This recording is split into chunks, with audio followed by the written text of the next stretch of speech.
Sometimes statement may not be clear, but there is always a deeper understanding. It is not just about the who said what. The whens, hows, and wheres are equally important. Join me on a whole new journey in the conversation with Augustus as I bring you discussions from religion to politics, health to economy,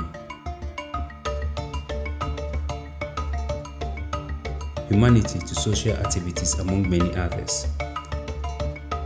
Conversation with Augustus knows no foreign borders. The show comes to you every Wednesday at 6:15 p.m. GMT on our YouTube channel Conversation with Augustus and on Radio Angelus www.radioangelus.com.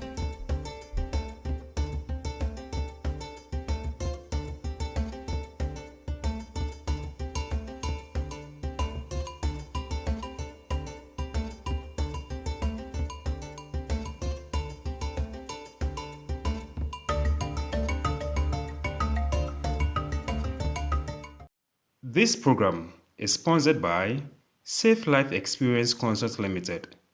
Contact them for all your travel and tour needs, as well as your events.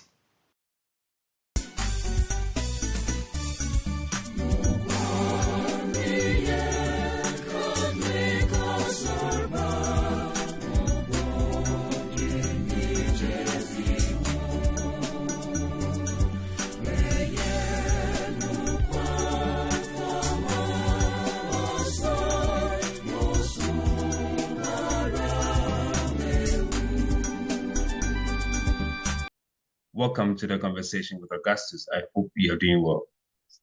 Today on the conversation, we are going to have a discussion with Reverend Father Ebenezer Kofi Hanson, who was once described as my vice-sam priest. Father is a Dao-sam priest now working as a missionary, and we are going to look at his life. Father Ebenezer Kofi Hanson, you're most welcome to the Conversation with Augustus. Thank you. I'm doing well by God's grace. Hope you are doing well too. I am doing well by His grace, Father. Okay, Father, are you still a Dao-sam priest? Yes, I'm a Dao-sam priest. If you are a Dao-sam priest works in within a confine of a diocese. And where you are now, you are out of your own home diocese. Why? Thank you very much. You know, even in law, we have the spirit and the law. And when the law is looked at in the face of the spirit, then life is saved. Or the law then can bear fruits. That is why we have the lives of Jesus, who will go on the Sabbath day to give life. Though there was a law, and he suffered because they said that he blasphemed for giving life on the Sabbath. Yes, so the Archbishop of Accra, Most Reverend John Bonaventure Kofi, also knows the law and also has a spirit as well. So I remember he mentioned to my family when he met them with me, together with Father Michael Mesa and the Auxiliary Bishop Louis, that there is a call within the call, that is vocation within the vocation. And I remember Archbishop Buckle also said it when I told him 1 year as a priest that I wanted to live in solitude. He also mentioned that, it's a vocation within vocation. But then, of course, since that time, 2010, I had to wait and discern and pray about it till last 2 years, 2022, when I felt that it was time. So I actually did not leave. I mean, if you ask Archbishop, he will tell you, this is the truth. I didn't leave Accra thinking of coming to live here forever. Otherwise, I would have come with at least spoon and then a plate to come and eat from. I came here because I wanted to spend just a month at a place where nobody knew me, where there was no Catholic in the environment, to rest from the many hours, sometimes 20 hours, I sat down, listen to confessions, having counseling and the rest, not eating, not drinking. Grace had pulled me through, but I needed to rest. I felt my body was tired. So I requested for a leave of absence, which Archbishop gracefully heeded to. So he was arranging for me to go to Yendi. And there was this sister there, Sister Stan, who is helping with an orphanage. And she barely has priests, sometimes celebrating mass for her. And of course, the Yendi Diocese itself doesn't have a lot of priests.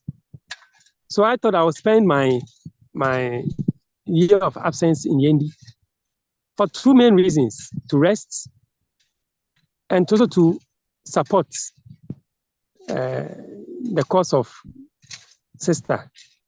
But while there, to also discern after a year or two whether I really have to go into solitude or come back to the diocese as an active priest or go to a monastery.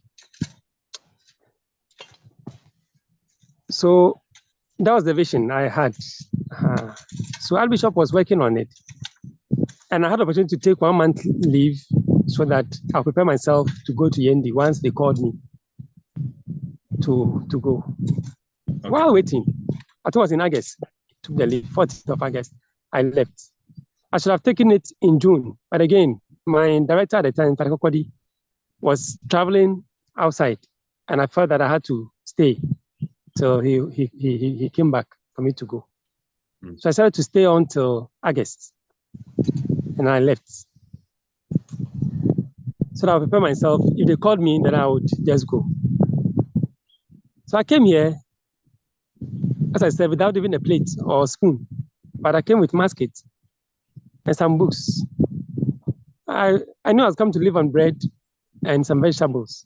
That's all, with water. Do some exercises and recoup the body to prepare myself to go to Yendi. Okay. Then the children came to me. The children came to me a day or two after I had reported here with their books and pens that I should teach them. They spoke Ewe. I didn't understand Ewe. But for them to have held pens and papers and books, I knew that they wanted to be taught. So I sent for a whiteboard and a marker, and I engaged them. I realized that from maybe KG, children of KG age, up to Form 1, basic school Form 1, none of them was able to identify letters. I wrote ABC on the board. They could all recite it, A, B, C, D, up to Z. But when I wrote on the board, none of them could identify that this is C, this is A, this is B. Wow. I wept that night. When I went for the red sacrament, I wept. And I asked myself, my nephews and nieces are in Accra, not far from here. Tema, not far from here. And they can express themselves. 3 years, 4 years, they can express themselves. How come people are here 16 years, 15 years, 10 years, they couldn't express themselves in the English language? So I had to find out what was happening. Of course, I knew there was no school in the community. They had to go far. They work about 45 minutes. Some of them would go an hour to get to school at Bukari Kope. There's no social amenity, nothing. It's only a dugout dam that they depended on. And that's because water, when it rains, it collects water and they use it all year round. And here doesn't rain that much. So sometimes in the year when there's droughts, then the cattle have to even kind of live on the water, which the people also use. As when the cattle's source of water dries up. So I prayed and I felt that they needed help. And who will help them? If I wanted to go to Yendi to help them at an orphanage, and they had almost everything, a well-built school, I was going to help them whatever way. And here, there's nothing here. Ask myself, how would God judge me if I left them and I went to Yendi, where there was light, there was water, 9 structures built, and I could sleep comfortably there. So initially, you had to go against the agreement of you having your sabbatical leave in the Yendi diocese. Yes, so I'm coming to that point. I weighed the two. It was better off in Yendi than here. But I felt that I had to sacrifice, as the apostle sacrificed. So I informed His Grace that I had come. Of course, when I came for the leave, when I reported, I told him I was at the place, an outskirts of Japan. Of course, he didn't know the bearings very well. But I had to inform him that I had arrived. And then so when I had to stay, I told him that I humbly wish that I rather spent the year over here, the leave of absence over here. And what's the duration of your leave of absence? What was the agreed duration? Well, the agreement between I and the Bishop of Yendi at the time, Bishop Bowenai, it was that I had to ask for 1 year and I could renew it. Okay. That was what was, when I went to meet him in person, Bishop made me go and meet him in person. Because I also had in mind that I could help them beyond 1 year. Okay. In fact, I had also sent a message to the bishop, and I even wrote a letter that I could escalate at some points. Which, for those who may not understand the word escalate, what does it mean? If you could throw a bit of light on that. A provision where one may ask to move from where he is, the diocese is working, or an institution is working with, to join permanently another diocese or congregation. Or okay. Yes. So I sent that information also to that bishop that I could do that later, depending on how the Lord, or because if I had to go to the monastery, it still meant that I would have left Accra. If after the whole process, I decided that I had to go to monastery, then I would just ask to go and join the monks. If I had to be a hermit, then I'll be a hermit. But whatever way, I also knew that Archbishop would have to be involved and direct me. So I had to now get to that bishop. Archbishop said, okay, it's good if you want to be a hermit, you want to live in that environment, be a hermit and help. It is good, but you have to come for me to have a discussion with you, for us to look at the new, because you were going to Yendi not as a hermit. Of course, it is true. So they have to come and see me. So I gracefully and humbly accepted and just had to wait for the date. And it was very big at the time also. So I think it was in November, 26th of November, that God being so good, we were able to meet at his office. And he assured me that he liked the courage to live such a life. So having dialogued with His Grace and having accepted that I could be here, he placed a word to Bishop Kumaji. Okay. The bishop of this diocese, Ketakachi diocese. And then thanks to the parish priest also, Father the parish priest of Japan, he led me to the bishop as well. And so we went and met the bishop. Then he came here in February. We went to him in January, on 25th of January. And then he came here on the 10th of February. And he prayed for me, he blessed me. Before he came, Archbishop has also sent Father Michael Mensah on his behalf to come and see where I was, to assess the situation, and then give feedback. So Father Michael Mensah came, and also, like the scouts, came and saw for himself what was happening. He went and sent a report to Archbishop, and I'm sure the consultants. His Grace met with my family, and then Bishop Louis, and then Father Michael Mensah. And so he told my family that this is a vocation within the vocation. So we should all pray about it. He encouraged them to come and see where I was, so they will not be hearing from different sources, and then they get a bit worried or whatever. Yes, so they came later on. Just to say that that's how far it was. But this is very natural. What is not new, it doesn't just come easily.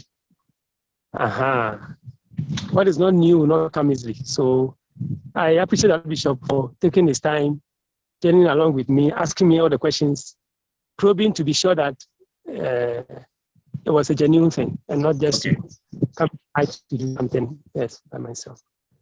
Okay, so now let's look at how you were able to survive, because you said that you went with just books to read, bread to eat, and then some seeds of vegetables to plant, which would at least take about 3 months or so to grow for you to be able to feed on them. There was no shelter.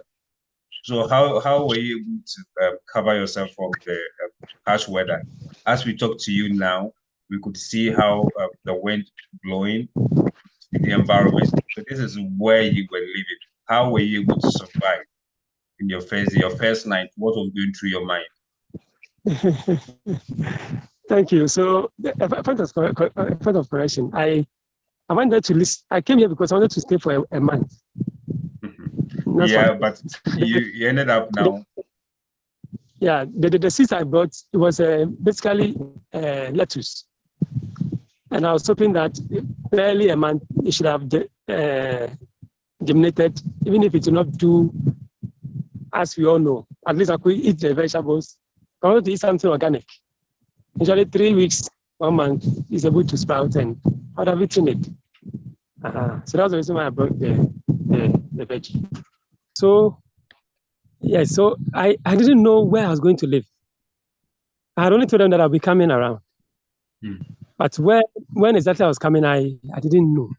So that 14th of August after Mass, when I had to just leave, I got a good Samaritan who offered me a lift. So I came. In fact, when we arrived, it was around 2:45. And in the afternoon? I prayed. The afternoon, yes. I prayed. Okay. It showered, it drizzled a little, scanty drizzles. And I thank God for the arrival. And I went to see one of them, the natives, who showed me where I was supposed to have slept. So it was one of this madhouse. It's a madhouse I was going to live in. So they opened the door, and apparently the owner had been using it as a storeroom also. So utensils were there, and I think his fowls, when they were about to lay eggs also, they used the place. So there had been dried, droppings of fowls in there. So they opened the door, and I entered. And it's basically was cemented, but it has removed. The cement have removed. So now the sand and the stones are what you see. The concrete is what you see on the floor.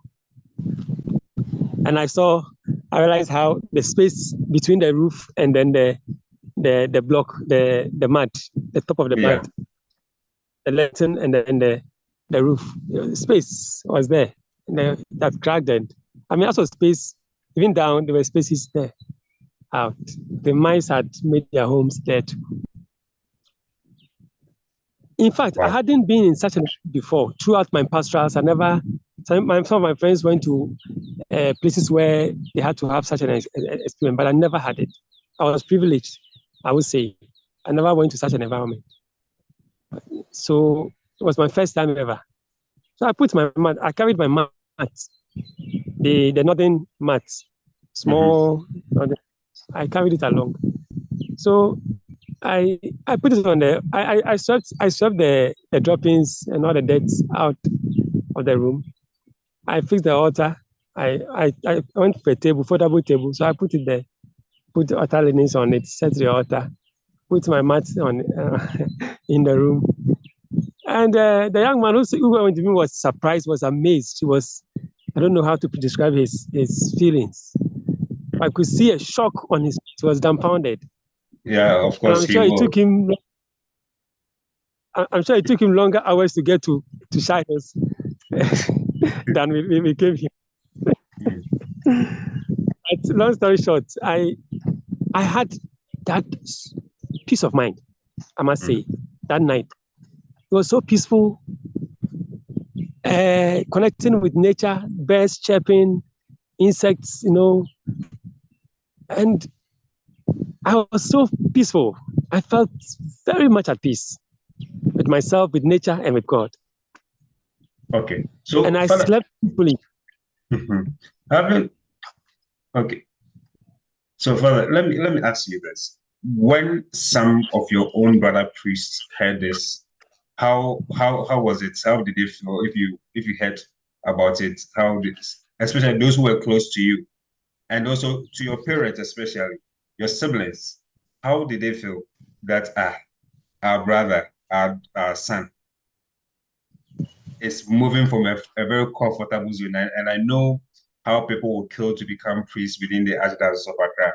And you being fortunate enough to be born within the Archdiocese and be working as a priest in the Archdiocese, decide to leave that comfort zone where people would kill and then move to a place where people are trying to run away from. Yes, you see, unfortunately for most of us, we live the lives of others, or we live an assumed life.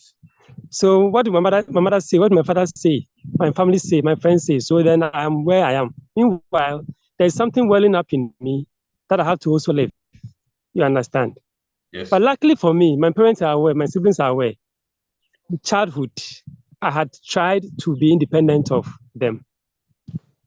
When I joined my service, I was mostly at church. As a seminarian, I was mostly at church. They would tell you that they hardly saw me home. I'll come home, all right, but they knew that my heart was more for the church. And every vacation, I went to one or the other village to visit a classmate or a friend. But my uncles and cousins in Tema, Accra, my siblings in Tema, Accra, I never visited them. But they heard I'm going to a remote place to visit. So they knew that their brother or their son had such charism. Where exactly I was going is what they didn't know. But I had spoken to them, and they knew that that day I was coming. I spoke to my big sister, and so she informed the family. When they came, yes, they were amazed seeing where I was, but they were fulfilled that I was happy. Yes, so my friends, if they are lay people or they are priests, it means that they were aware, because I believe in sharing what I feel at every given time with those who are closer to me. Okay. So they knew. For those who really knew me, who are journeyed with me, up to the time I was moving, even I'm sure those who came for retreat and all that, they might have known that I had that passion to do something like that. Okay, and also your brother priest friends. Yeah, so if you talk about brother priest friends, I don't know. Those who really are friends, they knew about it, so they were not surprised. Okay, so those who were not your friends, but you in the same priesthood ministry. Because a friend is one who knows every secret of yours, who understands you. So for those who I shared that with, they knew, they were not surprised. And I'm not talking about my classmates per se. My mates knew, but you can have another person who's your friend, whom you share thoughts with. You can have a younger priest who is your friend, you share thoughts with. So anybody who understands you is your friend, I think so. So my classmates and other priests older than me, younger than me, my peers, whom we share thoughts with regularly, they knew about it, so they were not surprised. Yes. Okay. But of course, there are two also brothers, but probably are not as close as this I'm talking about. They had a cause to worry and show concern, and I'll call it genuine concern. But did anyone try to talk you out of? Oh yes. Can you share some of the concerns with us? What were they talking about? How were they trying to convince you to? I think generally it was about the deplorable states of where I was. I think that the comforts I was supposed to have had, the environment, accommodation, who will cook for you, what you eat. Because of course, I understand already, I'm known for not eating or having a bad eating habit. So If even where there's a cook preparing food all the time, I'm struggling to eat, then it means I'll come and starve myself to death. Probably that's what. But this is irony. While I was working actively there and I was not eating, it's not because I didn't want to eat. It was the situation or the conditions under which I was working. And I thank God today, if I were to be eating, sitting down for 20 hours, 10 hours, 5 hours continuously, I would have had issues by now with my health. And I guess that's why I was having some challenges at the time. So I will God use that as a means of making me not eat much. Coming in here, yes, I had to take good care of myself. And I'm not a child to kill myself of hunger. Even now, when God will ask me. But I believe in organic life. And you see, if you are within an institution, it is difficult to get that organic life. Even if you are in charge, you cannot impose yourself on your assistant. But I feel that if I lived a more simple life, I could have better ill health, so that the church will not spend money on medication, orthodox medication, all that. But I felt that I owe the church a responsibility of being healthy. And I thank God that I have not had to go to any hospital for me to be given Vimpara. So people try to talk me out because of this condition. And it was genuine concern. If I were to be in their shoes, I would have probably done same or thought same. The program is a conversation with Augustus. Thank you very much for watching. We are not done, but we are done for today. There is a part 2 to this interview, and there is a revelation in the part 2, which you would have to watch. Kindly subscribe to this channel. Click on the bell beside the subscribe button and recommend it to your friends. I'm also waiting to read your comments.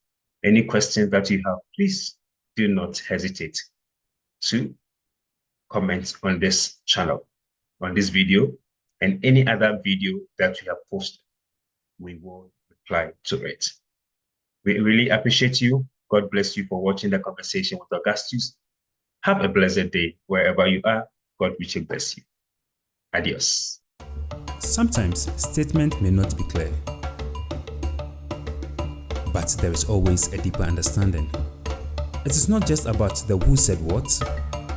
The whens, hows, and wheres are equally important. Join me on a whole new journey in the conversation with Augustus as I bring you discussions from religion to politics, health to economy, humanity to social activities, among many others. Conversation with Augustus knows no foreign borders.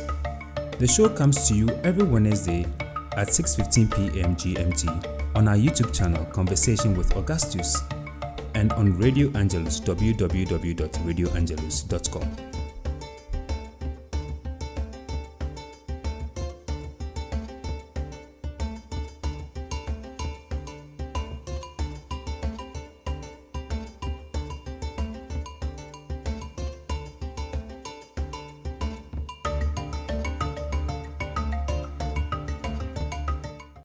This program is sponsored by Safe Life Experience Consult Limited.